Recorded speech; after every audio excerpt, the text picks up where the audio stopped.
Good morning. Welcome, folks, to Engage 2022. I know it's early in the morning for most of you, many of you. Shout out to our Pacific time zone friends. It's the beginning of 2022, and we've got coffee. Lots and lots and lots of coffee. And we hope all of you enjoyed a nice cup of Joe on Jellyvision when you registered for this event. Really, it's the least we could do after what we've collectively been through the past 2 years. So cheers to caffeine. We're really excited to have so many HR professionals, benefits leaders, and consultants with us today. And we can't wait to we can't wait to dive into our insightful, intelligent, and high energy speakers. I'm Rich McHugh. I use the he, him pronouns, and I'll be your host today. Think of me as your personal barista, serving up engaged speakers and content we all need to wake ourselves up and our benefit strategies. I'm the director of business development here at Jellyvision, which means I've gotten to work with some amazing benefits and HR professionals, including some of you out there today. Fun fact about me, I've probably watched more Grey's Anatomy than I'm willing to admit. I can thank my wife for that one. We started watching the show. She got me hooked, and now she's abandoned it, and I'm the one that pretty much makes sure we watch it every week. If you had asked me before my toddler was born how I like my coffee, I would just say probably in a cup. I didn't even own a coffee pot until I was a father. But since he's born, I love coffee, and I love lots of coffee any time of the day. And my new coffee pot has probably not stopped running in 3 years. All right. So before we get started, I have a few housekeeping items I'd like to go over as you join Engage 2022. We'd love for you to join the Engage conversation on social media. You can follow us at Jellyvision on LinkedIn and on Twitter. And feel free to use the hashtag Engage 2022 and add your own thoughts to the discussion. We may just retweet you.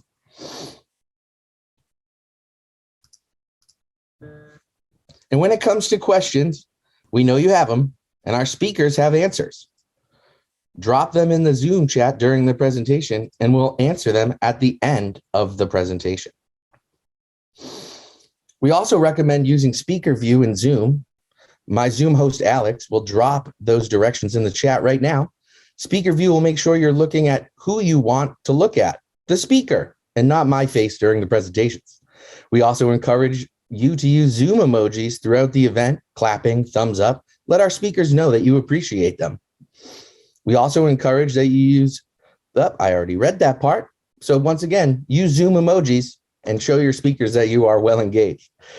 And before you ask, the answer is yes. Recordings will be available later in February, but it will be a few weeks. So take notes and ask questions while you're here today.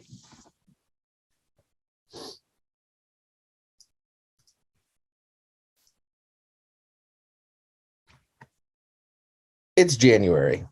So what better time than to talk about New Year's resolutions? Stay tuned for some New Year's resolutions later this morning, but these aren't just any New Year's resolutions. Jellyvision's benefit engagement platform, Alex, asked your employees, what their resolutions are. You want to stay with us and find out what's on your employees' minds? They have some goals for 2022, and I think you're going to like what you see.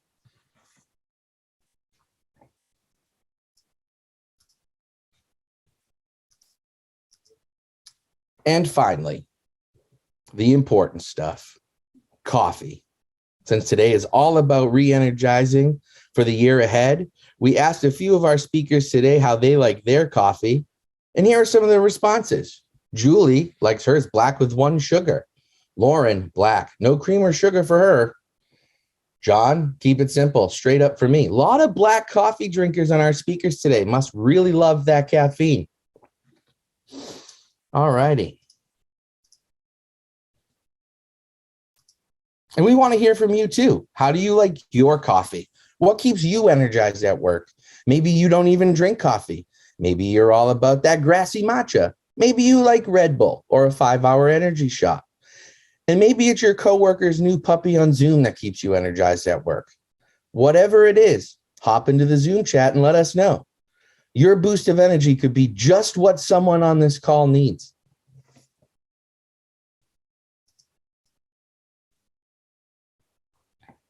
So without further ado, I'm beyond excited to introduce to you our highly esteemed CEO, Amanda Lannert, who will kick off today's presentations with our first session, a fresh take on benefits engagement, how to finally get it right. She'll be joined by Sarah Erzinger, Director of Benefits and Total Rewards at McDonald's, John Hosea, VP of HR Benefits and Operations at Healthcare Services Corporation, and Ed Ligonde, Executive Vice President at Nielsen Benefits, in 2021 Benefits Pro Broker of the Year, a celebrity in our midst. All right, Amanda, the floor is yours. Take it away. Hey, everybody. I'm Amanda Lannert. As Rich mentioned, I'm the CEO of Jellyvision, where I've been since 1942, give or take. And I've spent the last 10 or so years studying why employees do the things that they do when faced with complicated decisions around the world of benefits. HR people and the partners who support them are our people at Jellyvision. And I'm delighted that so many are able to join us. We, by means of just a little background, make Alex. Alex creates employee engagement that drives better decisions that benefit everyone, from smarter benefit choices to saving for the future. And we do this by understanding behavioral science, how people consume, retain, and make decisions, and really effective communication. And Jellyvision in general is going through a pretty big transformation, going from helping employees just choose medical plans to helping them use a myriad of benefits year-round when they need them. And this is in no small part due to the talent economy and some pretty major shifts in benefits over the last 5 to 10 years, where we used to say to be progressive, every company is a healthcare company. And now every company is a tech company. And now we can safely say every company is a healthcare company. We have customers who are sponsoring between 60 to 400 point solutions, ranging from mental health care to centers of excellence to treatment of chronic conditions. The job of benefits engagement was hard enough. With this proliferation of solutions employers need to make available to employees. And then we had the collective experience known as 2020 and 2021. We did a little polling in advance of this session, and we asked participants, looking back at the past 2 years, what was the biggest challenge you faced? And I think you're going to hear a lot of familiar themes. The biggest challenge was keeping up with COVID and making the best choices to keep myself and the people around me healthy. Lack of resources. We were able to overcome and survive by working 60 to 70 hours a week and sometimes longer for months on end. Constant change. We lost team members, we gained opportunities, change. And lastly, remote work. A whole, like Jellyvision's culture building award-winning playbook got put in the trash of August of last year when we just realized there is going to be no great return to the office and work is working, so we have to adapt. So a lot of change. And kind of break down the key workplace themes. The Great Resignation has become the Great Reshuffle, with just a tremendous amount of turnover almost everywhere, with a lot of new people creating, opportunity and excitement, but also even more stress for already stressed staff as they're ramping people up and trying to cover some gaps in knowledge. We've had a lot of turnover even on HR with smaller, less experienced teams. 1 out of 2 of our customers last year, and we have more than 1,600, had at least one new HR team member, and that is unprecedented. We have these really important themes around bringing your whole self to work, right? Showing up as you are, whether that's politics or talking about your healthcare or talking about your mental health. There has been an veiling of how you're doing when you ask on Zoom, how are you doing? And people say, not okay. That's become like the new normal at work. And the reality is more people than not tend to be doing not okay, with 70% of employees feel that they're burned out and their employers are not doing enough to support them. So we really see a whole reshifting, a recasting of the relationship between the employer and the employee, the pact and expectations around work. And there are a couple things to back this up. On LinkedIn, 83% more job postings now mention flexibility, and flexibility mentions in general are up 343%. So we're trying to define how to get work done, but also how to do it in a way that more aligns to the changing interests of the workforce. And just one more note about bringing your whole self to work and burnout. At the beginning of the pandemic, there was sort of a notion popularized, it's okay to be not okay. And I think that was said a lot. There was a lot of press around it. It's okay to be not okay. And I think the new sort of evolution of that is it's not okay to be not okay, and employers should do something about it. That is a very high mantle for employers, and it's becoming sort of the ethos of expectation at work. And it's just something to think about and address and acknowledge. So work pre-2020 was HR. And now the work of HR and the consultants and brokers who support HR, part-time therapist, part-time healthcare worker dealing with vaccination status, sanitation stations, screening, cultural reinvention architect. How do you get people back to the office? Do you get back to the office? How do you build team camaraderie with a bunch of new people who are still largely distributed? And then, of course, a high velocity recruiter. One of our customers at a 4,000 employee company told me that her new post recs were up from 200 to 600 a month. They 3x the open jobs that they have. And yet almost her entire recruiting staff had turned over in the last 8 months. So it's just tough with all the ramping and change. So you are doing all of this stuff, all these roles to make work for your people. And yet employees are still disengaged. 3 in 5 admit they don't use the benefits we spend countless sums of time and money on to provide to help them lead better, healthier lives. Employees have mistrust around the information they get from their health, whether from employers or healthcare companies. And there's an apathy. It's not just confusion. It's hard to get them to pay attention, leading to companies believing that more than half of healthcare spending goes to waste. And like, famous people in the ad industry said, what half? We're not quite sure. So the stakes are high, right? The constant flux, the reshuffling, the attempts to solve burnout, the rising investments in myriad of personalized, flexible benefits, the support for our whole selves. And they are high because like business and personal health is on the line. But one of the questions we ask ourselves is who's going to step in when HR gets burned out? Who's going to help HR? But there's hope. We asked, what energizes you about your job? The change itself. I get to keep up on the latest information, and the ever-changing landscape can be energizing. The opportunity to learn, to be creative in ways to reach employees and help them make smart choices. Being able to shape, guide, and direct so that people can see the benefit of benefits, and then the strategy, finding that win-win where things impact both the employees and the business and everybody's happy. So a great reminder of why we're in the business of benefits, the business of people, the business of HR. And that leads us to our presentation. We're here to deliver value.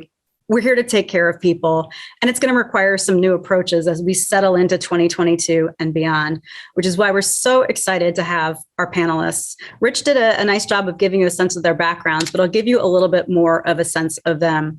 John Hosea, the A is silent, John Hosea is if you can believe it, not only a leading executive at a leading company in health insurance, HCSC, one of the blues. He works in a building where they built it like Lego blocks. You can just bolt on another floor as they grow. It's a brilliant, brilliant building in Chicago. But John is a sumo tournament champion. Ed Ligonde is not only the 2021 Benefits Broker of the Year, he's also an EBA Rising Star and is partially bionic. He has titanium rods in both legs and sets off metal detectors every time he goes through them. So he's literally a partially bionic man.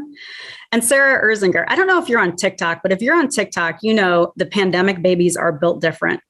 So not only is Sarah working at McDonald's, just a powerhouse of benefits and change and bold moves. Like McDonald's moved their headquarters from a rural suburban landscape campus to an urban headquarters right before the pandemic. She has an 11-month-old pandemic baby whose probably first word will be COVID or perhaps quarantine. So we're going to dive in with our guests. I could ask them to pop up on screen. We're going to stop sharing this. And get our lovely and esteemed panelists. Good morning. Good morning. So let's just start off. We're talking about engagement, habits, behavior. Tell me, you learned a tip over the last few years about how to actually stick to a New Year's resolution. John, let's start with you. Good morning. Good morning, Amanda. I actually learned some time ago, don't make New Year's resolutions. So my secret to success on New Year's resolutions, I don't make them anymore. Okay, that's one way to proceed. Sarah, what about you? Yeah, hey, I have to sort of copy John's answer. I don't set them. And the reality is I know I'm going to fail at them, right? So I set the bar really low. And honestly, I feel like I set more small, achievable goals throughout the year. January 1st and resolution, that's a scary time. I try to stay away from that because again, we're too busy, right? Personal work lives. I'm too busy to try to worry about resolutions. So I try to carry that throughout the year. And again, setting the bar low is really key, right? Ed, good morning. Good morning. For me, it's all about making them attainable. So I do set them to a degree, but for me, it's more of a lifestyle change. So I love to share them with people that are close to my family or a good friend of mine in the industry even, and we kind of keep each other accountable throughout the year. So that's how I set my resolutions. Team accountability. That's great. BJ Fogg, a behavioral scientist, one of our favorite at Jellyvision, is all about what Sarah said, small habits. Do not begin a change and say, today begins the day I live the rest of my life as a healthy person. You say, I'm going to make sure to eat a green vegetable every day for 10 days in a row. And then you start with the next challenge and next challenge, and you sort of layer in tiny little micro habits until you've made sort of more seismic changes over time. But like basically, if you say today's the day I begin to be a good person, that's a really tall stack. So let's jump in and talk about what the audience came here for. As we talked about, as I kicked off, 2020 and 2021, tough years. 2022 not looking like it's going to be a cakewalk, what we're used to out of the gates. So what are the biggest challenges you are facing with you and your teams as we head into this year? And what is the biggest opportunity you see? I'd love to hear from each with you. Let's start with Ed. Biggest challenges your teams are facing this year and the biggest opportunity you see. What's interesting is our office, we're in a unique position because not only are we an employer, we work with employers, right? So we kind of get to see both sides of the story there. So we went through the pandemic just like everyone else did. And you were talking about moving locations. We basically rebuilt an entire office. And then the week we were going to do the grand reveal, we had to tell everyone to go home and stay home. So for us, it's been the biggest challenge is lack of engagement, of course, just the same as everyone else, but lack of communication at the same time, miscommunication as well. The quick conversations when you're walking by each other and you can have a quick, conversation over coffee or things of that nature to get things done, the collaboration, there's a complete lack of that. As best as we try to do it from a virtual perspective, it's the best form of technology, in our opinion, is that face-to-face interaction. And, obviously that became a big hurdle for us at the end of the day. But at the same time, we believe that you can choose what lens you view life through. So we wanted to see it as an opportunity to see, okay, if we're going through this, how can we help our employer clients and employers in our community drive better engagement? What other areas can we shed some light on to help expand better engagement between the employer and the employee? So, thank you. Sarah. Yeah, that's a great question. I mean, there's a lot of challenges. So I'm trying to think which do we tap into here. But the biggest one for our team in the rewards and benefit space, and probably even across all of HR, is triaging really all of the requests right now that we're getting from employees. It's been really fascinating since 2020. And I hate continuing to use the word pandemic and COVID, but that's so relevant still. And the beginning of that pandemic really highlighted a need for employees. I think we always knew what some of the opportunities were, maybe how people were struggling, but it was in a way fascinating to see sort of that vulnerability from people coming forward and actually raising their hands and saying, I need this from you as my employer. And we haven't had that before. We didn't have these channels and really the flood of feedback and requests from our employees. Can I get examples, like specifically when what have you hear now regularly that you never heard before? So a lot of it is about just tell me what is available to me. I'm struggling mentally, financial, right? Those were probably the top two themes I think we were hearing. Tell me about my EAP. Oh, we have an EAP. That's always the best one. Tell me how many visits I get. Tell me how to access it. And again, you're shaking your head because you're thinking, gosh, who doesn't have an EAP and who doesn't know about these great benefits? But that was very top of mind. People were thinking, I need this for my family. My spouse is struggling. Maybe they lost their job. They couldn't work. So very much high demand for mental health care services and educating them on what was available. The financial space is really fascinating too, in terms of what's creeping up. Again, people are losing jobs. We didn't see a prevalence of this necessarily within our own population, but family members, right? We're dealing with this. And we know the stresses of spouse, that's brought to our workplace, right? As a family, you're dealing with that. So, hey, do we have financial advisory tools? Do we have budgeting tools? Do we have loans, right? 401k loans and hardship loans, a lot of just questions about those types of resources. So what we were getting was not so much, we need something new, but tell me what I have. Right. And again, it was really fascinating. I think in the history of benefits, right, we all tend to see employees don't care about their benefits until they need it, and then enter 2022. And guess what? They need everything. They're looking for everything. So, in a sense, we have been quickly scurrying to try to figure out how do we get this in front of people. So again, very interesting that we've been very reactionary over the past couple of years, just taking requests in, creating new doors to open in terms of how we educate our people.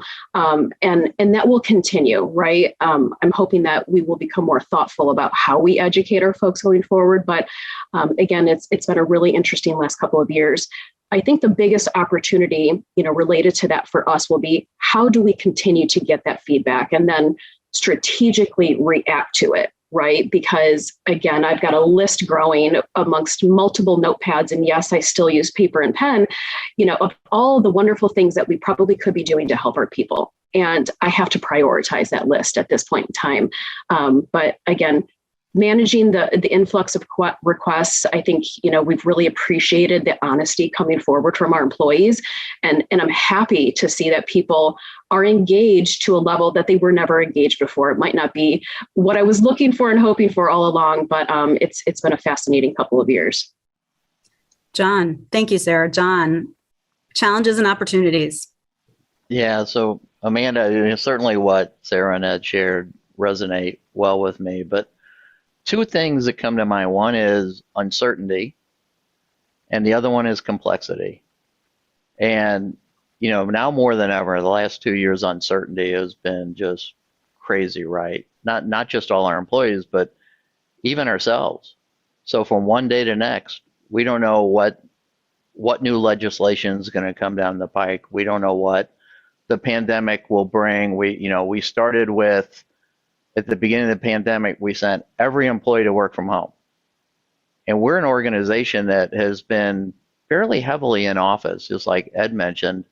We had a reasonably good number of telecommuters, but right away we sent everyone home. Then we pivoted to, well, when are we coming back? What does that look like? Were we going to do that all at once? We're going to do it over phases.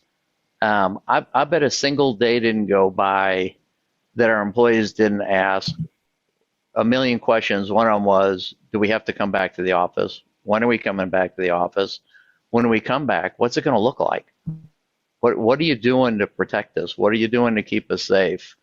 And so uncertainty has seemed to be, and it continues with the theme.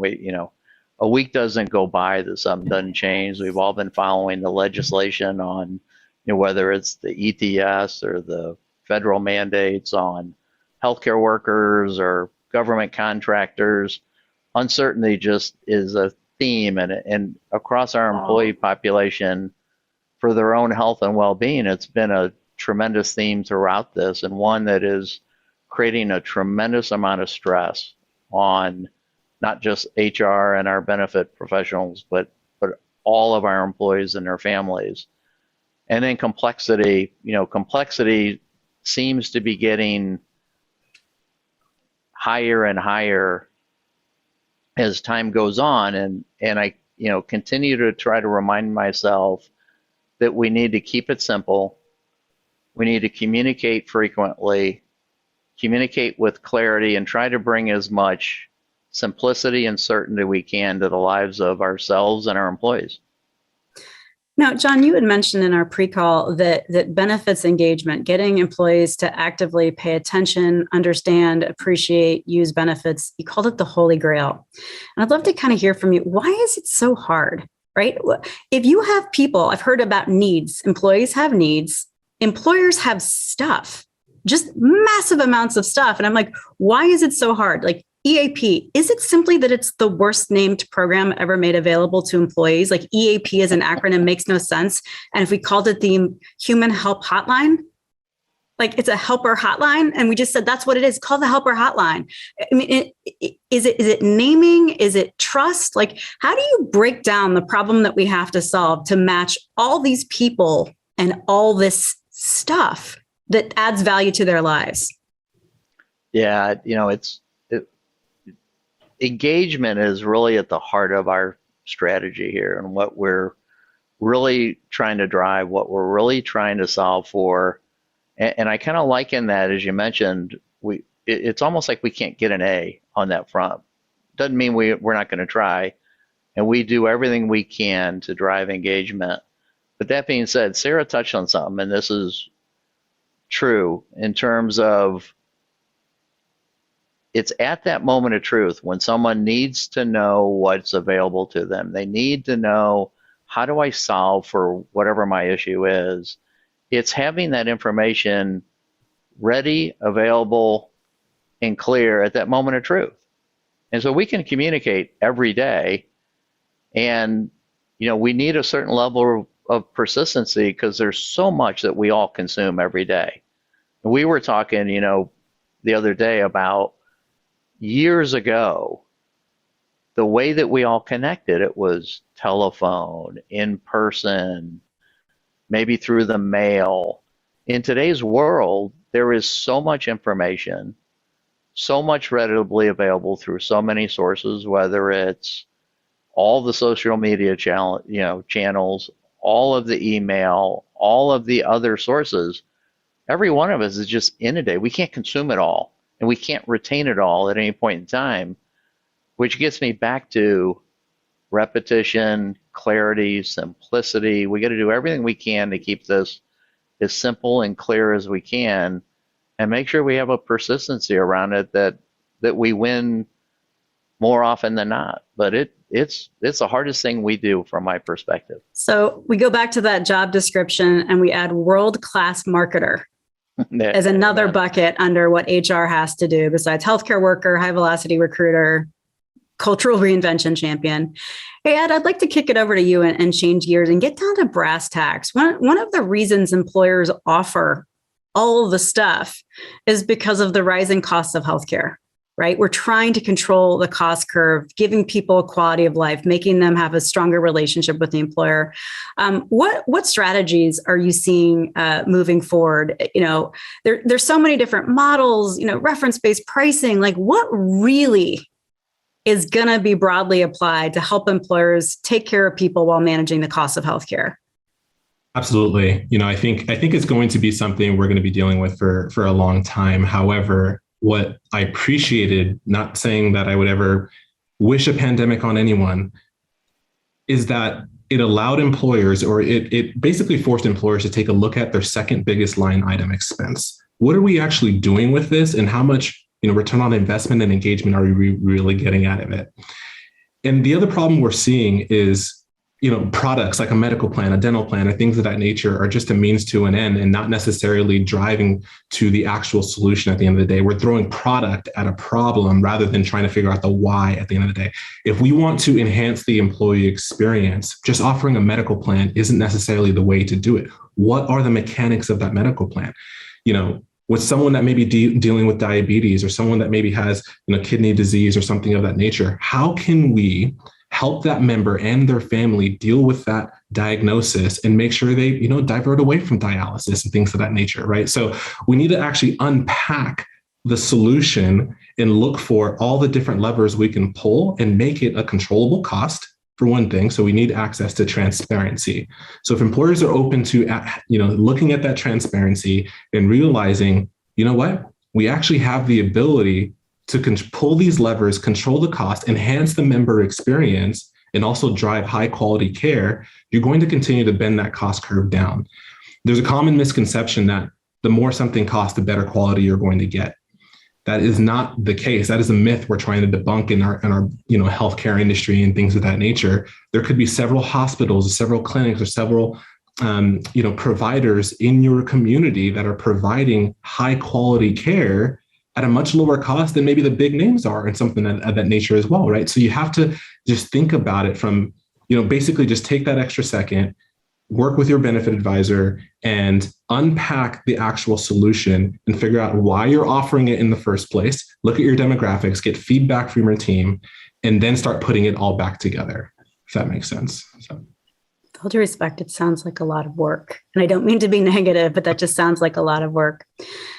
Sarah, we talked about, every company is experiencing the great resignation and a lot of turnover. And McDonald's is a company that invests mightily in the growth and development of employees, very rich benefits. What's next? As you think about the strategies moving forward, you think about the demand for flexibility, what's next for McDonald's? Yeah, I mean, that's a good question. So we don't know what's next, right? Again, I have this laundry list of areas that we could really embark upon, looking into. From the benefit space, what's really important to us right now is experience. And this is resonating across our people organization as well, in terms of what are we doing to elevate the experience? And I think engagement clearly ties into this, right? It's not about just the tangible benefit programs. Again, as you mentioned, Amanda, we could have everything under the sun and people are still not going to use it, but it's how do you connect with them? And it's making those connections. And I go back to, John, I think you had said it, those moments, right? And we say moments that matter, right? How are we elevating that experience for our people? So that's a huge priority as it relates to engagement overall. Again, we will always be looking at cost containment, right? Reinvestment opportunities. Reinvestment is huge. That's something that's very top of mind as well. We've been very lucky, I would say, over the past few years to have some really good trend in our health plans. So really good utilization, and we've been able to maintain costs. That has shifted clearly with the pandemic. So while we will always think about how do we save some dollars, it really is more about how do we reinvest our dollars. So we are looking very holistically at not even just our benefit programs, but a lot of our rewards programs as well. We're going through some great benchmarking work, some auditing work to see where are we competitive, where are we not competitive, but where does the value sit, right? Where are employees actually engaged in these programs? And do we need to do something about any lack of engagement that we see? Or, hey, has this program been sitting here for 20 years and we have 10 people using it, right? Within the year, maybe it's time to kick that out of the list, right? And reinvest in something else. So there's a lot of work underway with that because people are our first priority, right? As they all are to all of us. And so we definitely have that customer first mindset. So my employees are my customer, right? We will always look to see what we can do to make their lives better.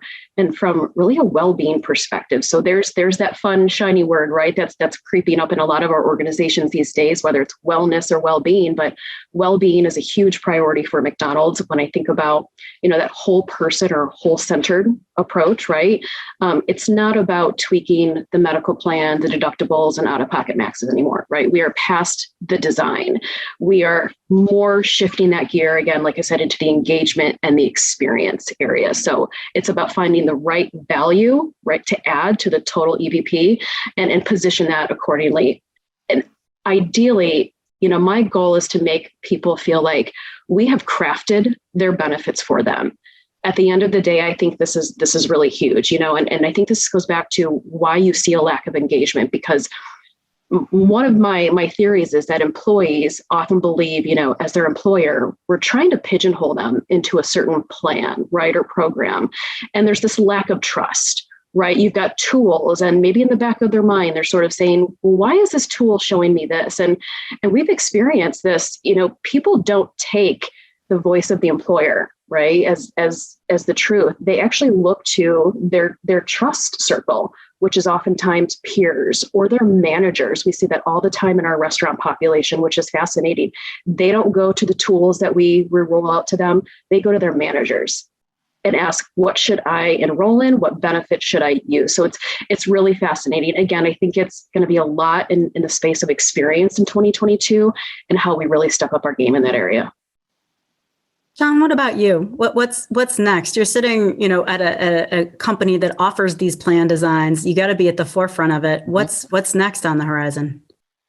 Yeah, so a lot of things come to mind, Amanda. One, the EVP. So we are hyper focused right now on what is our EVP? Is it the right EVP? Are we really delivering on what we think we're delivering on? Are we delivering what we need to be competitive? Right? You mentioned just the talent space, and it's an EVP is employee value proposition. Exactly, the employee value proposition.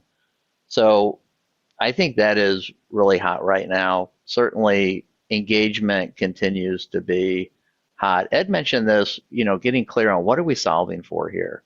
So making sure that we all kind of step back and look at what are we trying to solve for here. In terms of managing cost, what are the costs that are driving our experience? In terms of employee needs, what do our employees really want, need, consume? How do we really get in front of them? I don't think it's that our employees don't want to engage in the programs we have. Very frequently, they don't know about them when that moment of truth happens. So how do we get better at point in time knowledge? What are the tools and resources we make available to them to really know? Is it, we've got Alex, we've got all these other tools that we use to say, hey, when you need something, go here and we'll help you. We've got health advocacy. We've got a whole stable of advocates that are there to help and guide our employees. But if they don't know where to go to get those resources, we're kind of dead in the water. So I think there's a level of finding new ways to get that information in the hands of our employees. But again, we got to keep it simple. We've got to keep it engaging. We got to keep it a bit lighthearted. So, I always think about, don't make it so serious that people don't care about it. You got to keep it, it's got to be a little bit fun. It got to be a little bit exciting, whether it's finding new ways to use gamification or other methods to make it something that people get interested in. You mentioned, why do we call an EAP an EAP? It's a turn off from the moment you see it, and it doesn't resonate with anyone. I think there's just cognitive bias, right? I get probably 2 dozen newsletters a day that digest form. They show me the headlines only, and I don't. Sorry to admit, don't care about sports. So anytime there's a sports headline, I don't even see it. And if you had said a minute after I closed the newsletter, what were the 5 headings? I don't remember. But if you suddenly become diabetic, you are going to read every article about diabetes. Every employee, it's just like, but you don't even see the headline until you care about the topic. And that's the whole thing, is like, how can we start to use data to identify the moment of caring? Because it's very, very hard to make me a sports fan. It's very, very hard to get an employee who does not have diabetes to care about Livongo until the moment they get that diagnosis. And that's one of the key things. It's like employee sentiment tracking, but also employee data tracking. And that's a whole new sort of revolution of open APIs and integrated holistic patient views, employee to patient views that I think have to come if we're ever going to truly meaningfully control costs.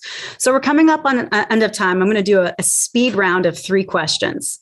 The first is, what's the one thing about benefits you wish every employee understood, but they don't? The one thing about benefits you wish every employee understood, but they don't. Ed, let's start with you.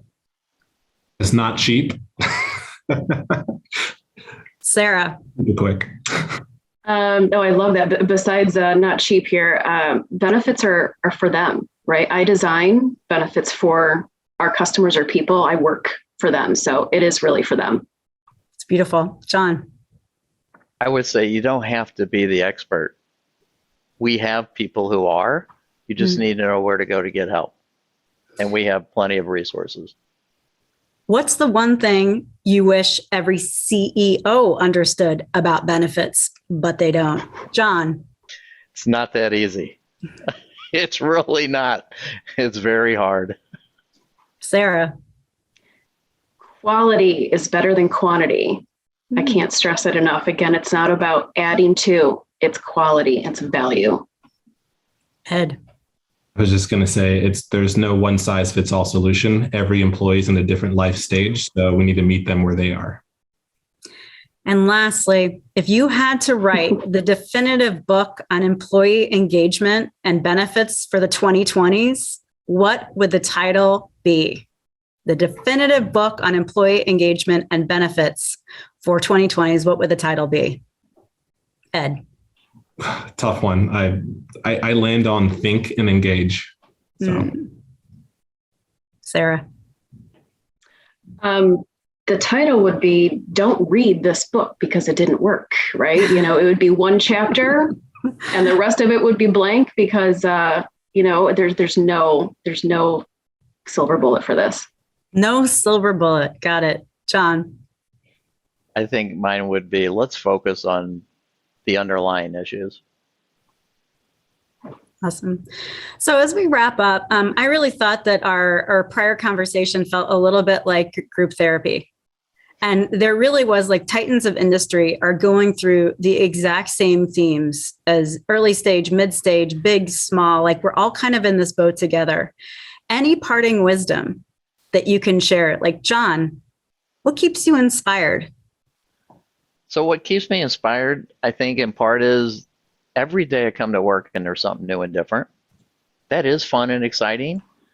It can be challenging and daunting, but it's just the many different things that we deal with day in, day out, the changes. But then the very last thing is when I do, and sometimes these are few and far between for those of us in benefits, when I get that note from the employee that says, "Thank you, you made a difference," that's what kind of gets me excited and brings me back day in and day out. Amazing. Sarah, Ed, any parting thoughts to give hope and perseverance to our crowd? Yeah, I will just echo what John said. He hit the nail right on the head there in terms of, that one thankful note that is probably once a year, right? If we're all lucky. But that's what keeps me going because, again, as I mentioned, I got into this role and in my job to help people. And 90% of the time, it's a thankless job. We all know that. But I continue to do it because if I know I helped one person or two person or a handful of people throughout the year, that means I am doing something right for someone. And that makes my entire year. And I'll just add something, really quickly. Empathy comes to mind to me. That's a key kind of, ideal we've been trying to focus on. But at the same time, I've been reading this book with my kids about filling each other's buckets, right? And what you can do from one person to another to help elevate them. And, everyone's going through something at the end of the day. And so this benefit industry is a people business, right? And so if we focus on that, then, I really feel like the sky is the limit. So that keeps me inspired.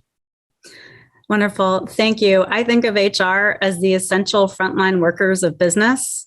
And I really appreciate you sharing your time and perspective with us. I'm going to hand it back to Rich for the next session. Thank you so much, Ed, Sarah, John. Really appreciate your time. Thanks. Thank you.